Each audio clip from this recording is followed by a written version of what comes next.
நான் ஒன்று நினச்சி சென்னைக்கு வந்தேன். ஸோ என்னுடைய ட்ரீமை நோக்கி. ஆனால் இந்த காலமும் நான் சந்திக்கக்கூடிய சூழலுமே எனக்கு வேற ஒன்றா தான் லைஃப்பில் நம்ம கடந்து போகக்கூடிய சூழல். எல்லாருக்கும் நினச்ச வாழ்க்கை நினச்ச மாதிரி கிடைக்கிறது இல்லை. ஆனால் கிடைச்ச வாழ்க்கையில் நம்ம நிறைய அனுபவங்களாக மாறி அது நமக்கு இன்னொரு பாத்தை போடுறது இருக்குல்ல. எனக்கு அப்படி தான் நிறைய அப்டக்கிள்ஸ் நிறைய நம்ம இது போலாம் நினச்சிட்டு இருப்போம். அப்புறம் இன்னொன்று வந்து நிற்கும். ஸோ அது ஒரு ஸ்டேஜில் வந்து நான் அதை ரொம்ப ஸ்ட்ரகிளிங்காக பார்த்தேன்.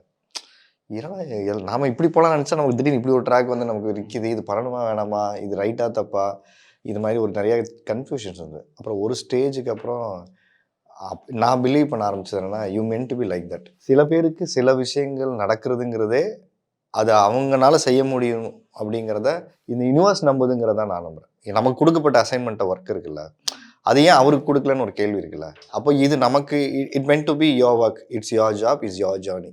ஸோ அதை என்ஜாய் பண்ண ஃபஸ்ட்டு. அதை நிறைய கேள்வி கேட்டு ரொம்பலாம் ஆராய வேணாம். ஸோ லைஃப் அனுபவிச்சுட்டு போகலாங்கிற ஒரு லைஃப் இருக்கும்போது இந்த மாதிரி ஒரு ஆப்பர்ச்சுனிட்டிஸ் வந்தது. எடுத்துக்கணுமா வேணாமாங்கிறது அப்போவும் ஒரு கொஸ்டினாக தான் இருந்தது.